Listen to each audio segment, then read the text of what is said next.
제 목소리가 오늘 좀 트럼펫 같았으면 참 좋겠습니다.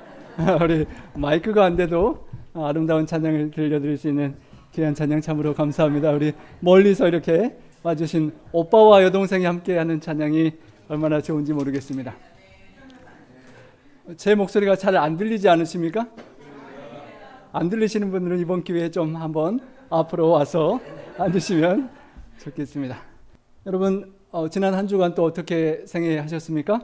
우리 기도해 주신 것처럼 그 전주에는 저희가 그 켄터키에서 이 미국 땅에서 수십 명이 갑작스러운 홍수에 죽은 아픈 사연을 나눴는데, 지난주에는 우리 조국 대한민국에 놀라운 115년 만에 기록적인 비가 물폭탄처럼 집중호우가 내려서 최소 10명 이상이 사망하는 사건들이 벌어지고 있습니다. 어떤 교회가 무너지기도 했다는 안타까운 소식도 들었습니다. 정말 이런 수해 홍수가 지금 이때에 이렇게 일어나고 있는 놀라운 모습 속에 기후변화를 저희가 정말 실감하지 않을 수가 없습니다. 안타까운 것은 정확하게는 제가 기억을 못하는데 지하에 사시는 한 가정이 문을 열지 못하고 이렇게 밀치고 나오지 못해서 그 안에서 가족이 함께 익사했다는 안타까운 소식에, 정말 죽어가는 사람을 우리가 어떻게든 밖에서 알고 문을 열어주고 유리창을 깨서라도 살려줄 수 있었더라면 얼마나 좋을까 생각하게 되는 것입니다. 그리고 우크라이나 전쟁으로 인하여 지금도 러시아와 우크라이나 많은 군인들이 죽어가고 있는 상황입니다. 죽어가는 사람들을 살릴 수 있다면 여러분 얼마나 좋고 보람이 있겠습니까? 우리 자랑스러운 그런 한국인들이 있어서 잠깐 소개해드리길 원하는데요. 영화 쉰들러 리스트에서 영감을 얻은 미국 국적의 한인들이 우크라이나에 들어가 구호물자를 전달하고 피라민을 구출하는 활약을 펼쳤습니다. 전쟁을 겪은 한국이 이제 세계를 위해 봉사하는 저력을 보여주고 싶다는 이들은 NGO들과 함께 우크라이나 어린이 구출에도 참여하고 있습니다. 이승윤 기자의 단독 보도입니다. 폴란드에서 구호 물품을 싣고 전쟁이 한창인 우크라이나로 향하는 두 남자. 미국 국적의 한인들로 의사와 음악가로서의 생업을 접어두고 우크라이나를 돕기 위해 발벗고 나섰습니다. 국제구호 경험이 있는 의사 박장훈 씨는 위험을 무릅쓰고 직접 우크라이나로 구호물자를 실어 나르고 있습니다. We're setting up now further distribution channels into Ukraine so that we can get our aid deeper into Ukraine. And one of the warehouses is in Lviv, and there are two other warehouses. 음악가인 송솔나무 씨와 함께 우크라이나 제2의 도시 하르키우와 수도인 키이우 시민들에게 나눠줄 생필품들을 창고에 전달하고 차량도 기부했습니다.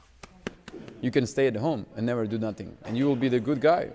But you are coming here, spend your money, spend your time, rest. Maybe can be a danger, and we'll win because we have you guys, and you are here. 폴란드로 돌아오는 길엔 나라를 지키기 위해 남은 우크라이나 남성 나자리 씨의 부탁을 받아 어머니까지 구출해 왔습니다. У мене два сина і дочка. Я горжусь своїми синами, задоволена і бажаю бути йому мужнім, сильним і з Господом пройти все це. 영화 쉰들러의 리스트에서 영감을 얻어 GM과 비스트롱 등 NGO들과 함께 지원단을 조직해 우크라이나 어린이 400여 명을 전쟁터에서 구출한 두 한인은 전쟁의 아픔을 겪었던 대한민국이 이제 세계를 위해 봉사하는 저력을 보여주고 싶다며 앞으로 우크라이나 고아들 구출에 최선을 다한다는 계획입니다. 우크라이나를 기억해 주시고 이곳 아이들을 반드시 기억해 주시기 바랍니다.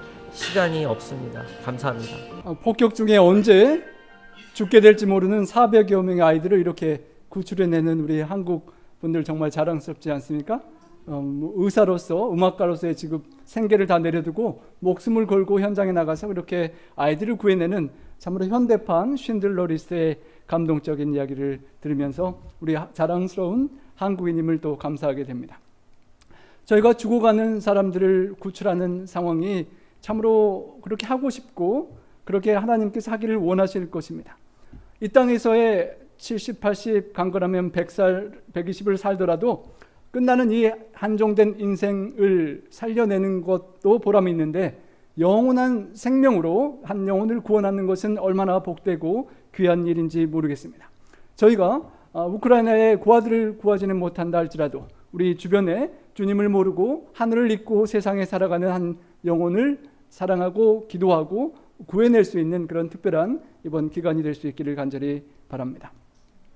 우리 교회는 예수님의 몸된 교회입니다. 그래서 예수님께서 어떻게 이 땅에 살아가시면서 사역하시고 어떠한 마음과 동기를 가지고 그런 사역을 하셨는지, 그리고 어떠한 방법으로 사역하셨는지를 저희가 다시 한번 살펴보며 우리 교회로 부르신 주님의 몸된 우리 하나님 나라의 공동체인 우리 교회가 어떻게 예수님처럼 살아가고 복음을 전할 수 있는지 생각해 보기를 원합니다. 마태복음의 첫 4장까지는 예수님이 탄생하시고 선교를 준비하시는 과정이 나오고 5장에서 7장까지는 예수님께서 말씀을 가르치시는 산상수훈이 이어지고 8장과 9장에서는 많은 병자들을 고치시면서 예수님이 메시아이심을 강하게 증거하는 사역들이 나오는데요. 그 본문을 함께 살펴보겠습니다. 35절입니다. 함께 한번 읽어보겠습니다. 예수께서 모든 도시와 마을에 두루 다니사 그들의 회당에서 가르치시며 천국 복음을 전파하시며 모든 병과 모든 약한 것을 고치시니라. 예수님의 사역을 이렇게 요약해 두었습니다. 마태복음의 그 사역을 구체적으로 설명하면서 요약해 놓은 핵심적인 예수님의 사역의 모습입니다. 예수님이 모든 도시와 마을에 두루 찾아다니셨다고 기록합니다. 예수님께서는 제자들에게 너희는 온 천하에 다니며 만민에게 복음을 전하라 라고 가르치셨는데 주님께서 이 땅에 계실 때 실제로 그렇게 여러 도시와 마을 한 영혼이라도 복음을 듣지 못하여 멸망하는 영혼이 없도록 두루 찾아다니셨다는 것입니다. 침례 요한이 자신을 찾아 광야로 나오는 사람들에게 기별을 전하는 모습을 보여주었다면 예수님은 찾아오는 사람들에게 뿐만 아니라 찾아가시는 그런 선교와 전도를 하셨던 것입니다. 너희는 가서 제자를 삼으라고 하신 예수님께서 직접 찾아가시는 모범을 보여주신 것입니다. 예수님의 무브먼트, 사랑의 방문과 움직임은 그 사랑으로 억압되고 매여있는 사람들에게 자유를 주고 그리고 그들에게 생명을 주고자 죽어가는 영혼들을 찾아가시는 그런 운동이었습니다. 찾아가셔서 이런 세 가지 사역을 하셨다라고 설명됩니다. 그들의 회당에 가셔서 가르쳐 주시고 천국 복음을 전파하시고 모든 병과 약한 것을 고치셨다는 것으로 요약되는 것입니다.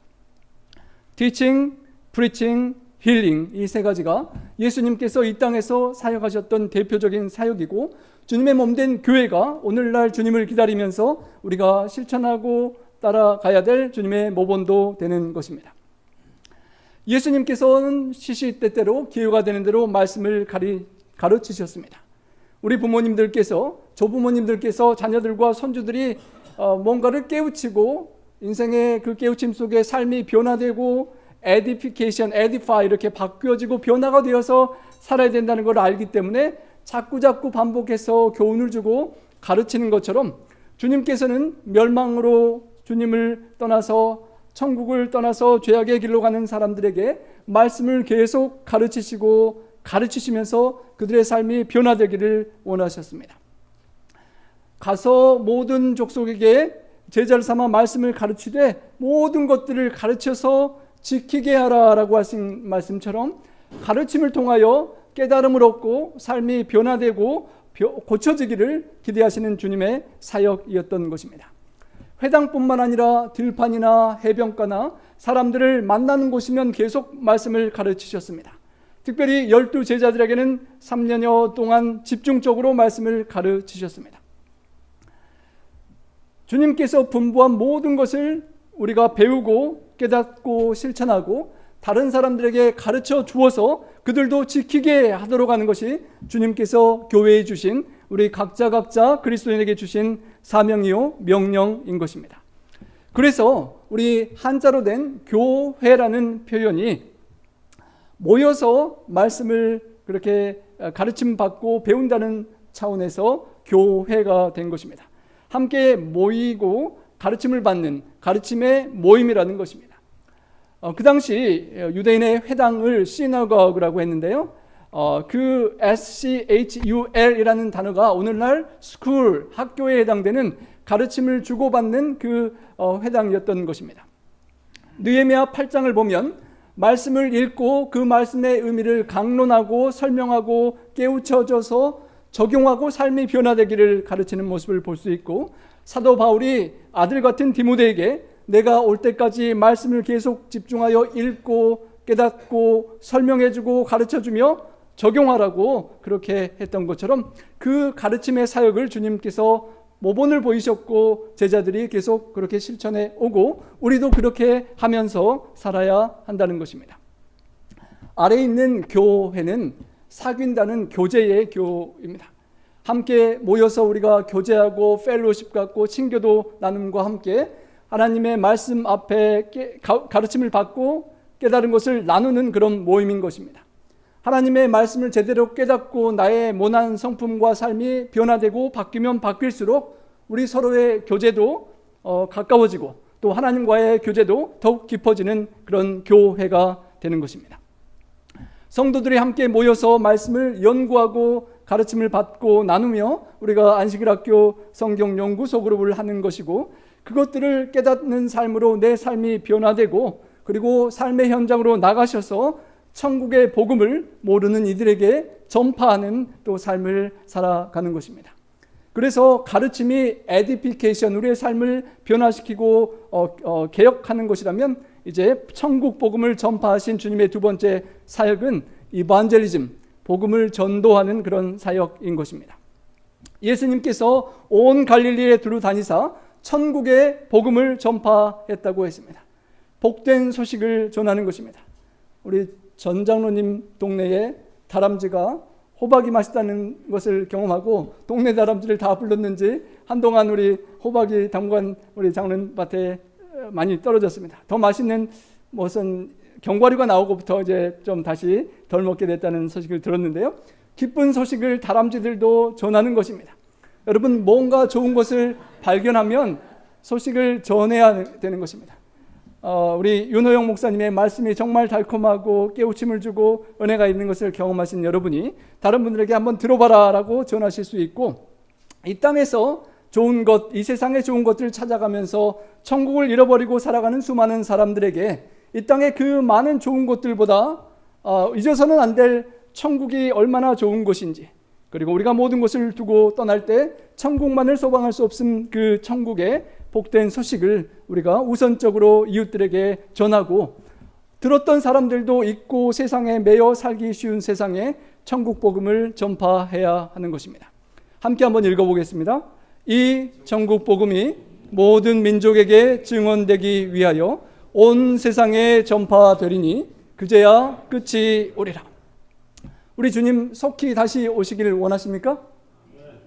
끝이 오고 주님 오시기를 간절히 원하는 우리가 해야 될 일이 있다면 모든 민족에게 증거하기 위하여 천국 복된 그 소식을 온 세상 사람들에게 전파해야 하는 것입니다. 예수님께서 두루두루 찾아다니시면서 가르치시고 복음을 전파하시고 그리고 세 번째로 치료하는 사역을 하셨습니다. 모든 병들고 약하고 아픈 사람들을 치유해 주셨던 것입니다. Gift of Pain이라는 책을 쓰신 또 나병 환자들을 한평생 치유 봉사하신 Dr. 폴 브랜드께서 그의 책 Fearfully and Wonderfully Made라는 책에 이렇게 썼습니다. 예수님은 나병 환자와 피부를 만지시고 불구자의 다리를 만지셨습니다. 왜 예수님이 그냥 말로 문둥병자는 다 오른쪽에 모이십시오, 중풍병자는 다 왼쪽에 모이고 또 다른 절뚝발이와 모든 아픈 다른 환자들은 옆으로 모이고, 그래서 한 번에 한 그룹씩 그냥 명령하셔서 말씀으로 다 치유하실 수도 있으실 텐데 그렇게 하지 않으셨다는 것입니다. 보기도 흉한 사람, 질병에 걸리고 비위생적이고 냄새가 나는 그 사람들을 한 명 한 명 찾아가시고 어루만지시고 접촉하시면서 그들에게 함께함을 느끼게 하시고 그들을 치유하셨던 주님의 사랑을 그는 서술하였습니다. 군중에게 단체로 나타낼 수 있었지만 그런 치유의 병만 낫게 해주는 사역을 넘어서서 예수님은 사랑으로 한 명 한 명을 접촉하고 어루만지셨다는 것입니다. 그 폴 브랜드 박사가 자신의 부모님들이 선교사로 사역했던 것을 이렇게 설명했습니다. 부모님은 선교사로 인도에 그 옛날에 찾아가서 사람들의 필요를 채우기 위해서 수많은 사역들을 하고 노력들을 했었다고 합니다.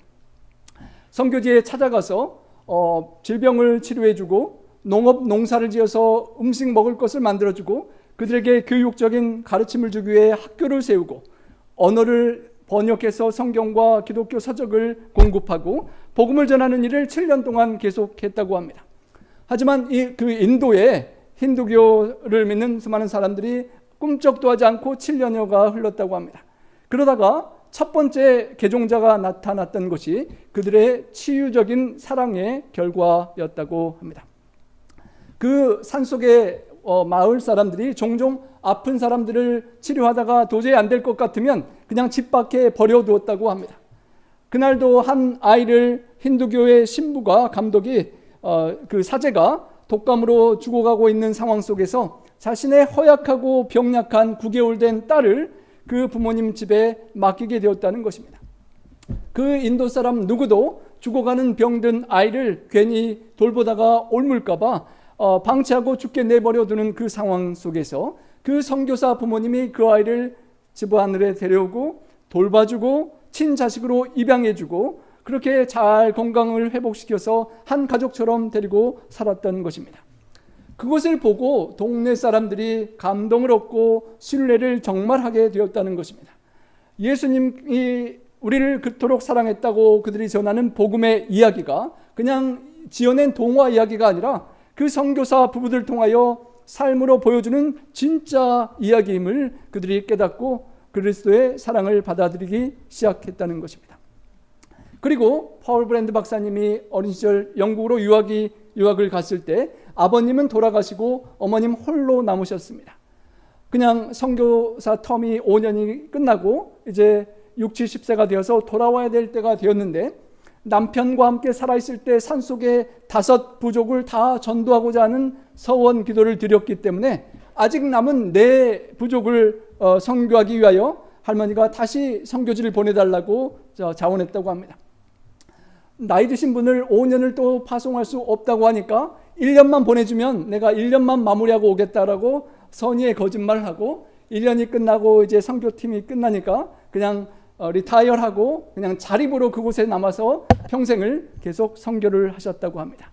여기 보이는 그 브랜드 할머니가 85세가 되었을 때에도 선교지의 사람들이 그 이상한 기생충과 같은 기인이라는 벌레 때문에 뭐 다리에 농양이 생기고 심한 고름이 차는 그런 질병으로 고통하는 모습을 보고 그녀가 어떤 원인인지 연구를 했다고 합니다.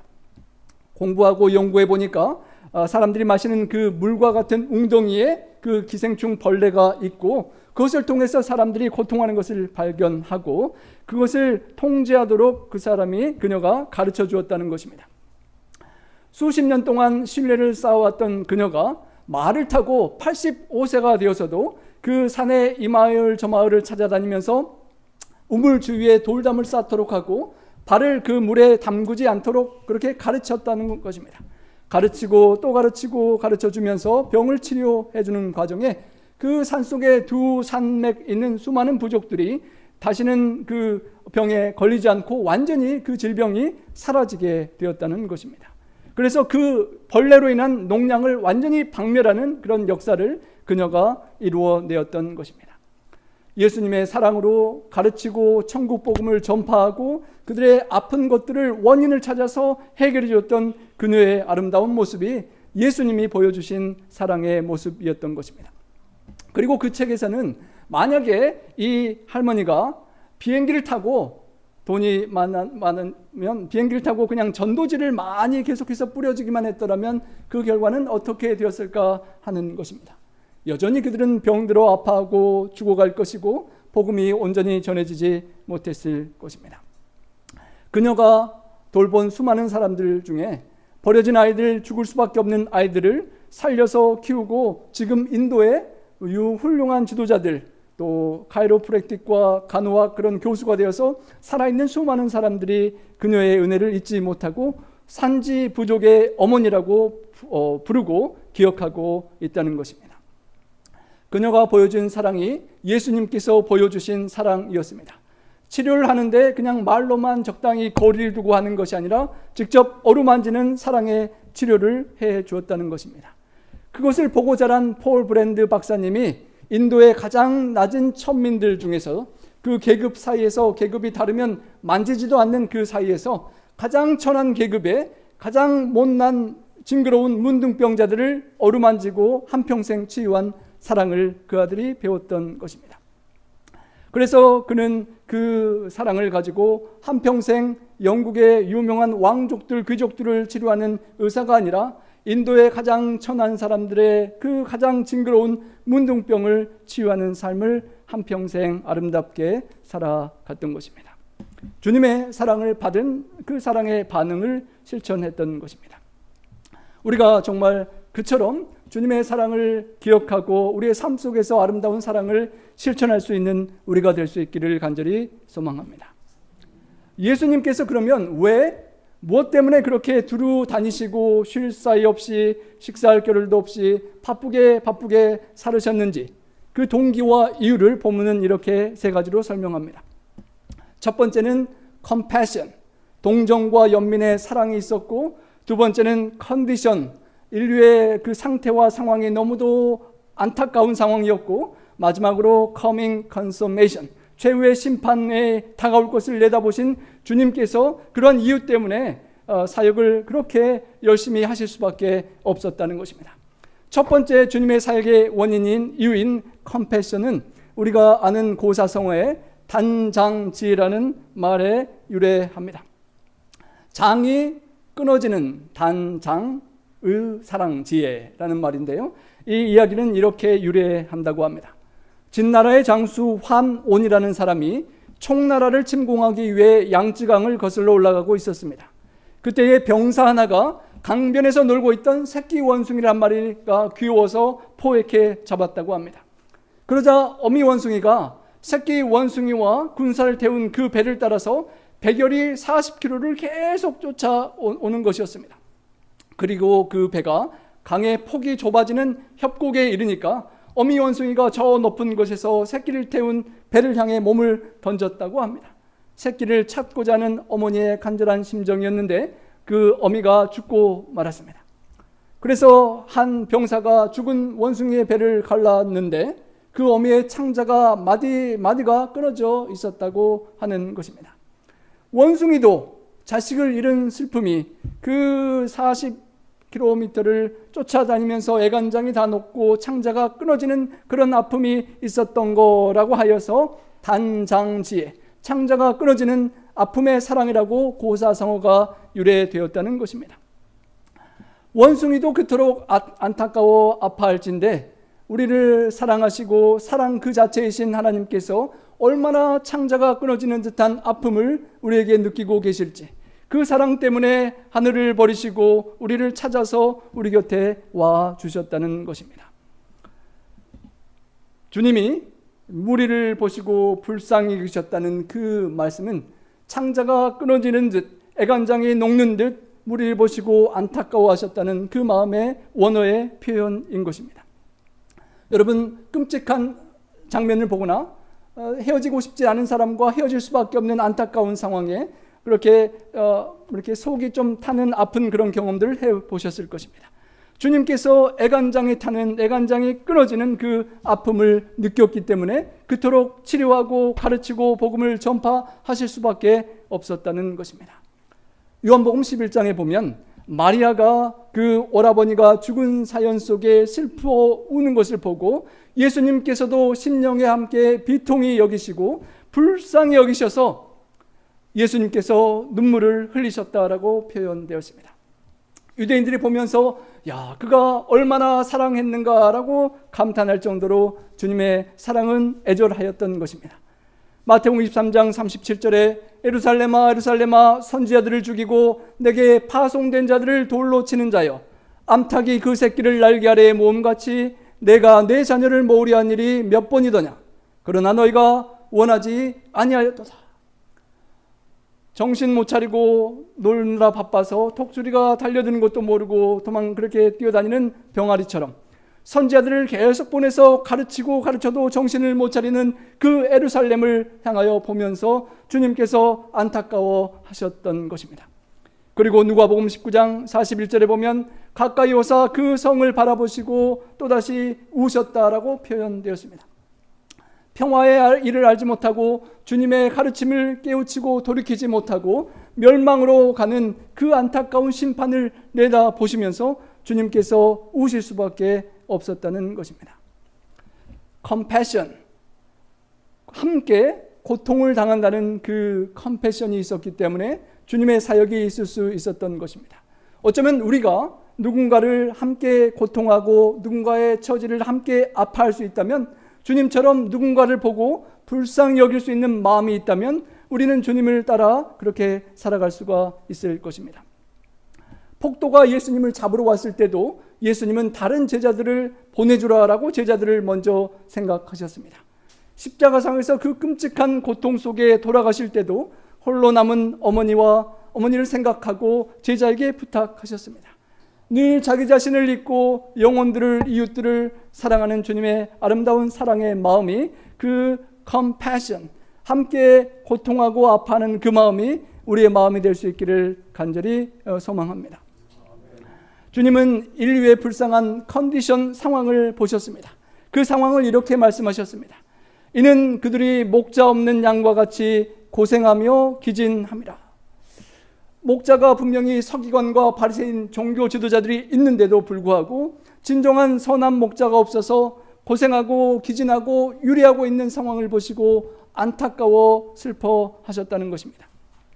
선한 목자가 양을 이끌고 초장으로 먹을 것을 주고 마실 것을 인도하고 위험에 처하면 가시밭에 찔릴지라도 그 양을 건져내고 구하는 그런 선한 목자를 주님께서 기대하셨는데, 그 선한 목자의 돌봄 속에 살지 못하는 그 백성들의 형편을 보고 주님이 안타까워하시고 그 상황에 탄식을 하셨다는 것입니다.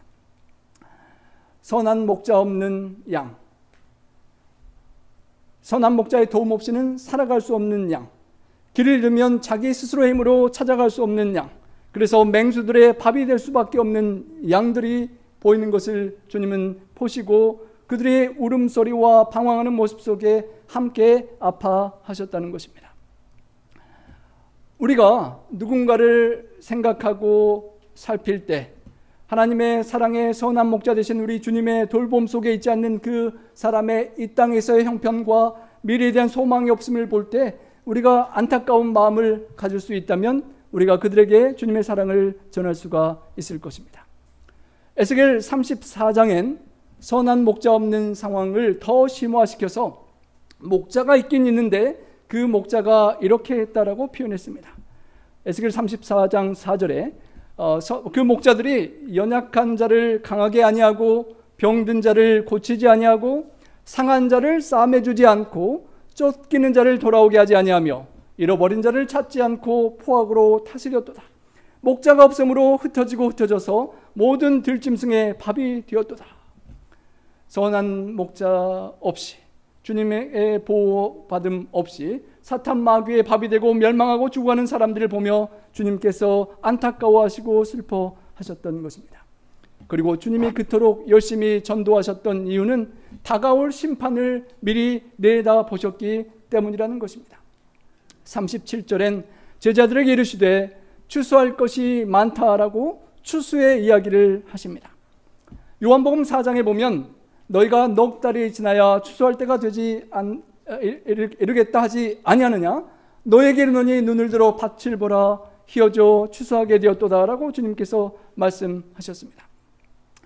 이미 추수할 때가 되었고 준비된 곡식들이 많다고 하는데 그 추수는 주님이 보시기에 잘못하면 곡간에 들여지는 구원받는 영혼들 외에 드려지지 않고 불태워지고 멸망할 영혼들이 있는 심판이라는 것을 주님께서 내다 보셨기 때문이라는 것입니다. 그래서 지금 전도하고 지금 가르치고 지금 구원하지 않고 치료하지 않으면 그들이 멸망할 수 있기 때문에 지금은 은혜 받을 만한 때고 지금이 구원의 날이라고 생각하셨기 때문에 주님께서 그토록 열심히 전도를 하실 수밖에 없었다는 것입니다. 곡식이 떨어져 버리면 수확하지 못하고 다 멸망될 수 있기 때문에 급한 마음에 주님은 재촉하고 제자들에게 호소하시고 우리들에게 호소를 하시는 것입니다. 주님의 왕국이 임할 때가 있고 최후의 심판 때가 올 것을 주님은 내다보시면서 주님은 간절하게 제자들에게 급한 마음으로 호소하셨던 것입니다. 요한계시록 14장 14절에 보면 주님께서 그 심판의 수확을 이렇게 설명하셨습니다. 내가 보니 흰 구름이 있고 구름 위에 인자와 같은 이가 앉으셨는데 머리 위에는 금면류관이 있고 그 손에는 예리한 낫을 가졌더라.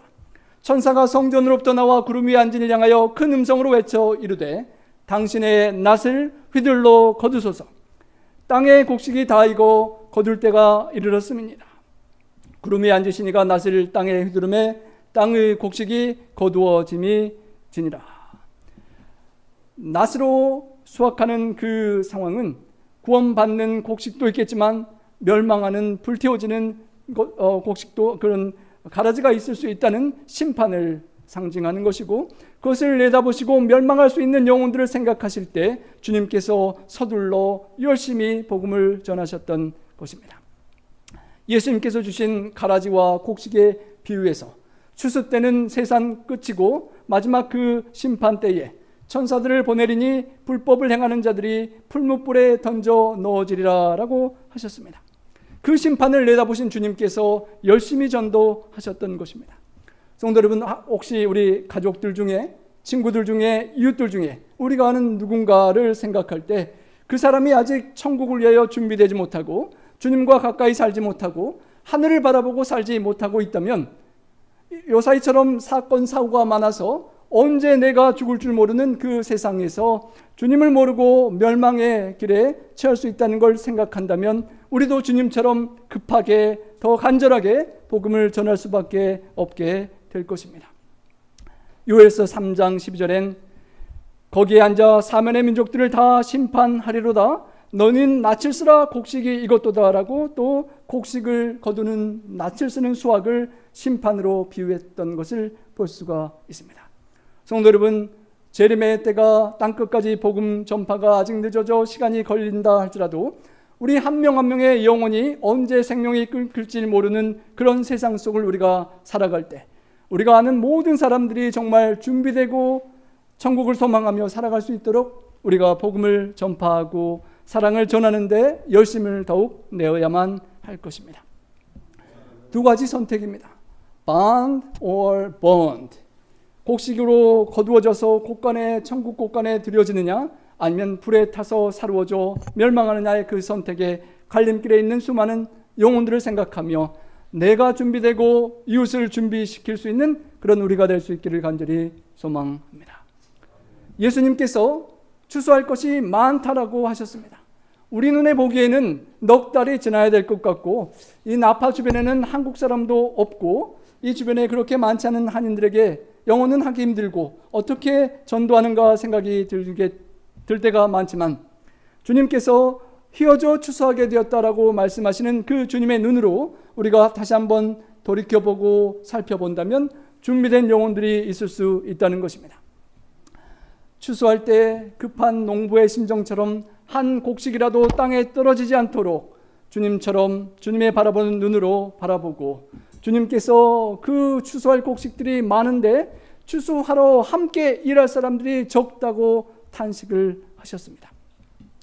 이렇게 구원할 영혼들이 많은데 구원을 위하여 선한 목자의 심정으로 영혼들을 돌보고 사랑하고 구원할 사람이 적다고 주님께서 탄식하시고 그 당시에 종교 지도자들의 연약한 모습, 영혼들을 구원하지 못하는 모습 속에 안타까워 하셨던 것입니다. 그리고 주님께서 결론적으로 이렇게 말씀하십니다. 그러므로 결론입니다. 추수하는 주인에게 청하여 어떻게 하라고요? 추수할 일꾼들을 보내주소서 하라.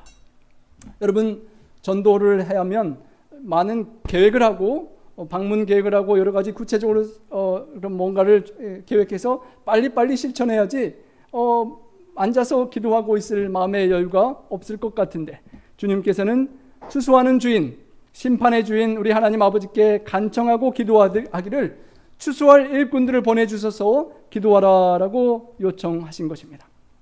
여러분, 부흥전도회를 앞두고 누군가 한 영혼을 위하여, 누군가를 위하여 기도하시는 분이 있을 것입니다. 그 사람의 구원을 위하여 우리가 기도해야 할 것입니다. 아직 믿음 안에 신실하지 않은 우리 아들, 딸이 있거나 형님, 누님, 동생, 친척이 있거나 우리 이웃이 생각난다면 그 영혼이 구원받도록 우리가 기도하실 것입니다. 그런데 주님께서 하나님 그 사람 좀 구원해 주세요 라고 그렇게 기도하는 것을 넘어서서 한 단계 구체적인 기도를 요청하시는 것입니다. 하나님, 우리 믿지 않는 누구 좀 구원해 주시되 구원해 주실 그 일꾼을 좀 보내주십시오라고 기도하라는 것입니다. 그냥 막연하게 구원해 주십시오가 아니라 그 사람을 구원할 누군가 일꾼을 하나님 보내주십시오라고 기도하라는 것입니다. 여러분의 태신자, 마음속에 품고 기도하는 그 누군가를 위해서 기도하실 때 그분을 주님께로 이끌 누군가를 보내주십시오라고 구체적으로 기도하시게 되기를 바랍니다. 주님께서 대책 방안을 세우셨는데 그 안타까운 상황을, 컨디션을 보는 인사이트를 그 상황 파악을 하시고 주님께서 기도하고 중보 기도하라고 하시는 것입니다. 그 사람을 구원할 사람을 보내달라고 기도하라는 것이고, 그리고 그 기도하는 사람이 계속 기도하다 보면 involvement, 그리고 기도 속의 삶으로 동참하게 될 것이라고 말씀하시는 것입니다. 우리가 그 사람을 위하여 기도하면 주님께서 누군가를 보내주실 것이고, 그럴 사람이 마땅히 없으면 기도를 제일 열심히 하는 저와 여러분과의 가장 가까운 형제, 자매, 친척, 이미 관계를 맺어주신 그 관계 속에서 석호야 아니면 누구야 부르시면서 내가 그 사람을 구원할 일꾼으로 가면 어떻겠니? 라는 하나님의 음성을 우리가 듣게 되고, 또 우리가 주님 제가 여기 있습니다, 저를 보내소서라고 함께 동참할 수 있게 되는 것입니다. 요한계시록 20장 12절과 15절에 죽은 자들이 큰 자나 작은 자나 보좌 앞에 서 있는데 책들이 펴 있고 다른 책이 펴 있으니 생명책이라. 죽은 자들이 자기 행위를 따라 책들에 기록된 대로 심판을 받으니 누구든지 생명책에 기록되지 못한 자는 불못에 던져지더라 하였습니다.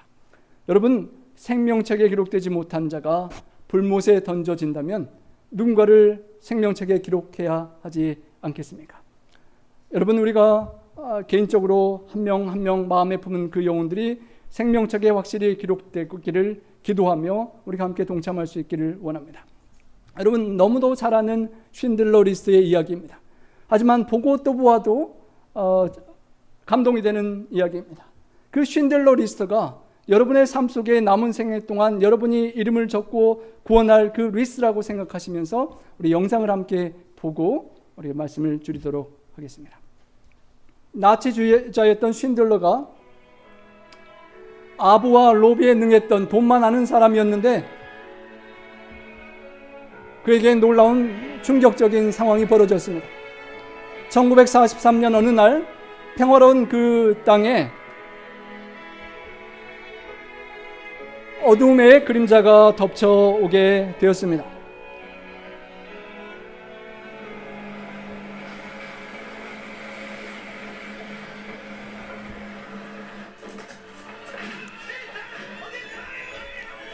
유대인들을 다 포위하고 다 죽이는 그런 끔찍한 사건이 벌어진 것입니다.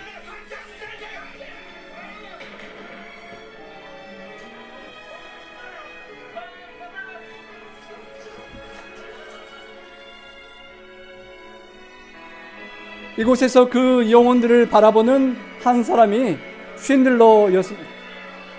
쉰들러의 마음속에 그들을 향한 안타까운 마음, 그들을 살려주고 싶은 마음이 생겼습니다. 구원의 손길을 기다리는 죽음의 길로 가고 있는 수많은 사람들을 보면서 그는 안타까운 마음에 영혼들을 어찌하면 살릴 수 있을까 마음에 고민하였습니다. 뜨거운 여름에 기차에 갇혀서 실려가는 그 사람들의 안타까운 모습을 보고 그는 군대 장교에게 돈을 주고 로비하여 관계를 맺고 그 사람들에게 시원한 물을 뿌려주게 합니다.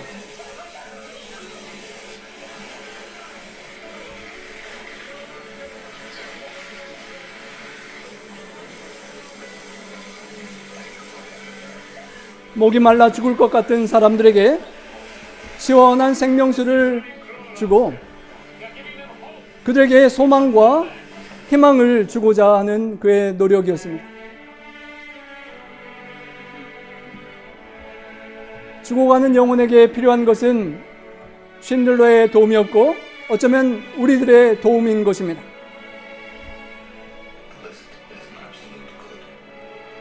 명단이 참으로 의심할 바 없이 좋습니다. 이 명단은 생명책이요 생명부 기록입니다. 가장자리의 여백이 죽음의 폭풍을 막아주는 방패와 같습니다. 내가 가진 모든 것을 포기할지라도 그 영혼들을 구할 수만 있다면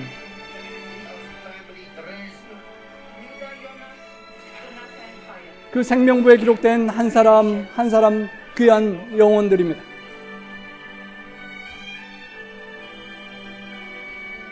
그리고 그는 마지막 날 독일이 무너지고 떠나면서 이렇게 고백합니다.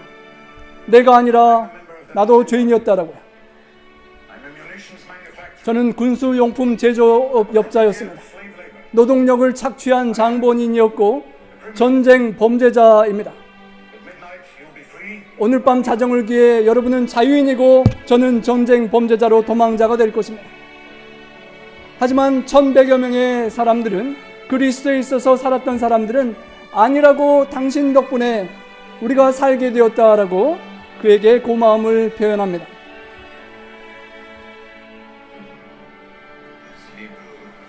탈무드에 나오는 격언 한 사람을 구함은 세상을 구함이라라는 기록이 된 반지를 쉰들러에게 주며 1100명의 생명을 구원받은 사람들은 그에게 감사함과 사랑을 표현하는 것입니다.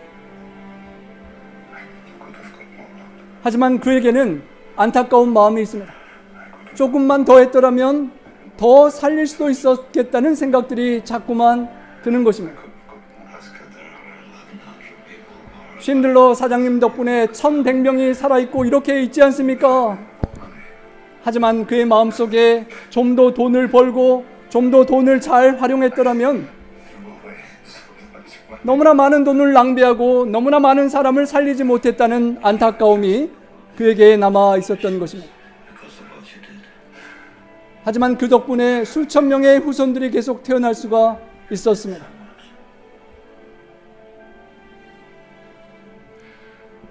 성도 여러분, 혹시 우리가 마지막 주님 앞에 서게 될 때 우리의 과거를 돌이켜 본다면 쉰들러와 같은 후회를 하지 않도록 우리의 남은 생애를 살아야 할 것입니다. 저 차를 꼭 필요 없는 차를 그 군인 간부에게 팔았더라면 10명을 더 빼내올 수 있었는데 이 내가 차고 있는 금 배지, 황금 배지 명예 아무것도 않은 배지를 팔았더라면 2명은 더 살릴 수 있었을 것이고 정 안 돼도 1명은 빼올 수 있었을 텐데 그렇게 하지 못했던 지나가 버린 과거를 너무도 안타까워하는 것입니다.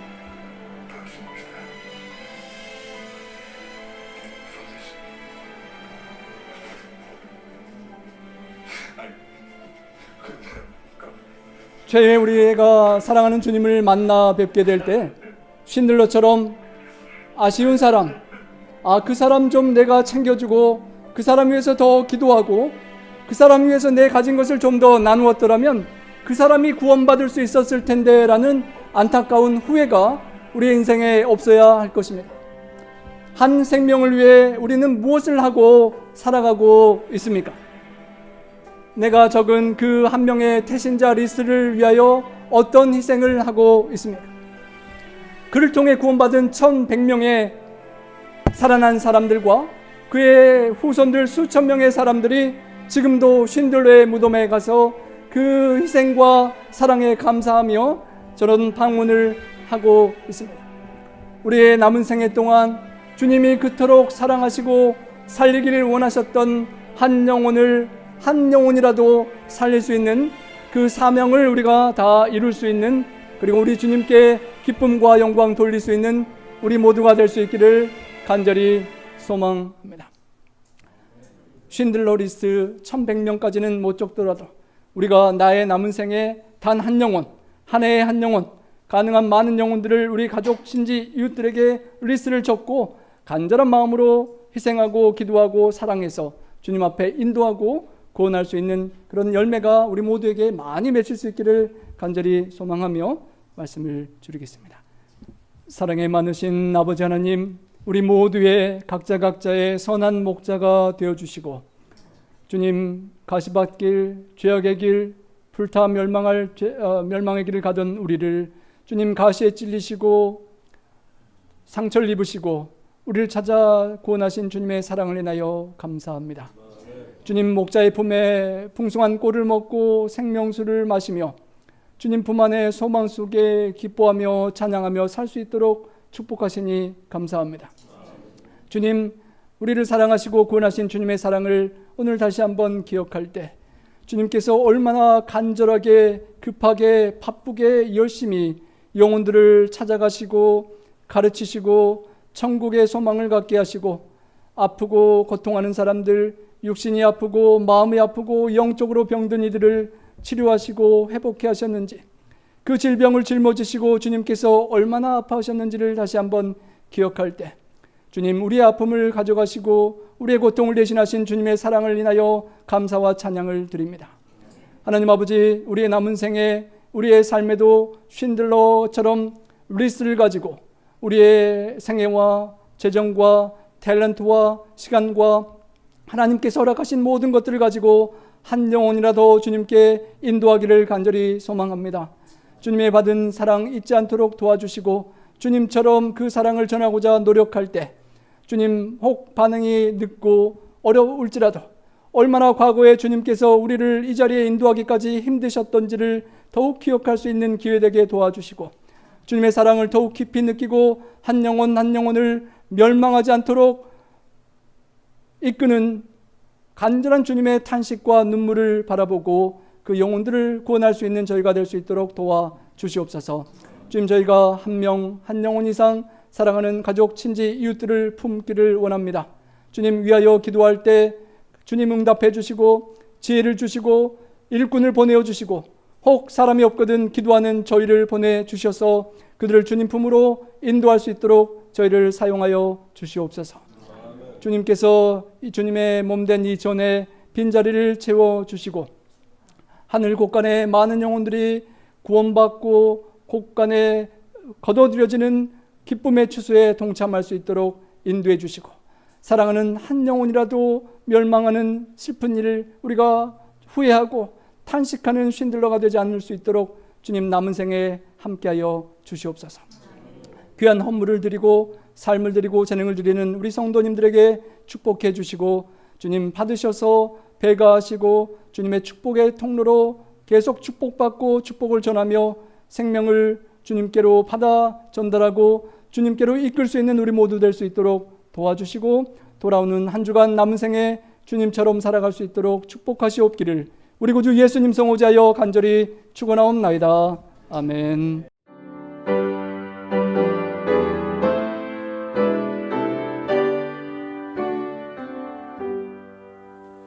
내 주